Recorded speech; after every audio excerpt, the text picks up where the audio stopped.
شوفوا اللذاذة والطيابة، طلعوا قد ايه طيبين ولذيذين. طلعوا اللذاذة، شوفوا اللذاذة، في أطيب من هيك وأسهل من هيك. شايفين اللذاذة والطيب. قبل ما نبلش وصفتنا لا تنسوا اللايك والاشتراك بالقناة وتفعيل الجرس.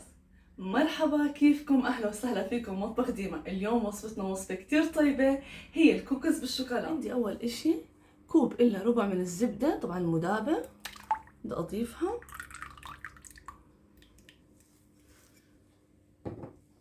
بدي أضيف عليها كوب من السكر البودرة. هذا بدي أخلطهم سوا.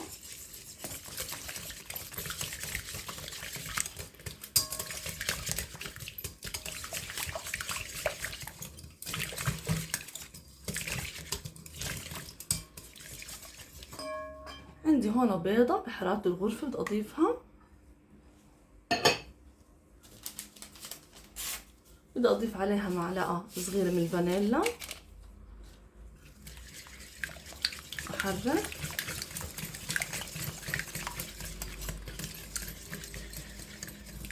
هلا عندي هون كوبين من الطحين بدي أضيفهم. عندي هون معلقة، نص معلقة صغيرة بيكنج باودر. عندي هون رشة الملح.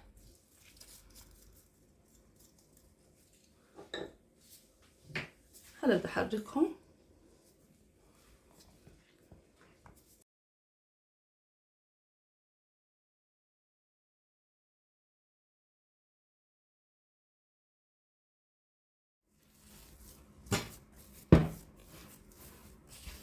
شايفين هيك تمام.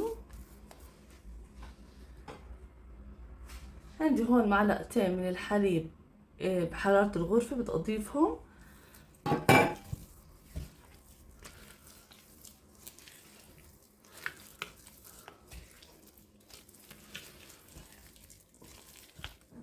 عندي هون كوب من الشوكولاتة الشمس بدي أضيفها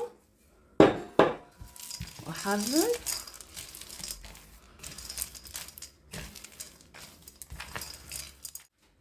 هلا عندي هون صينية للخبز، وهاي الخلطة عندي.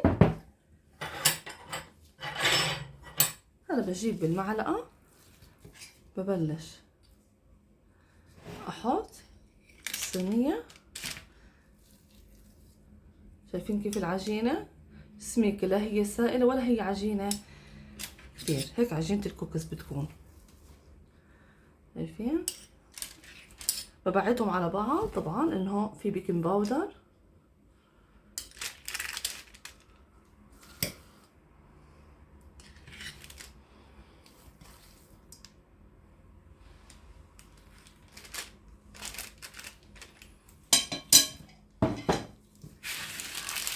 هلا ببلش بايدي اظبطهم شوي، مش كتير، ضغط خفيف طبعا.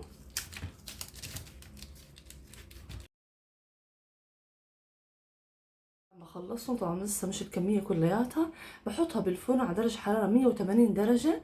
طبعا لازم الفرن محمى مسبقا، بدهم من 10 12 دقيقة، وهذا بيعتمد على نوع الفرن، يعني لازم تراقبوهم انه دغري بيصيروا. وهلا بعد ما طلعوا من الفرن وخليتهم يبردوا تماما، طلعوا اللذاذة، طلعوا قد ايه طيبين ولذيذين. طبعا هون حطيت كم من وحدة شوكولاتة هيك، يعني بيحبوها اولادي لانهم طبعا هاي اختياري، في ناس ما بيحبوا يحطوا. شايفين اللذاذة والطيابة واللذاذة، شوفوا اللذاذة والطيابة، طلعوا قد ايه طيبين ولذيذين. طلعوا اللذاذة، شوفوا اللذاذة، في أطيب من هيك وأسهل من هيك. شايفين اللذاذة والطيابة؟ شايفين بس؟ طلع اللذاذة.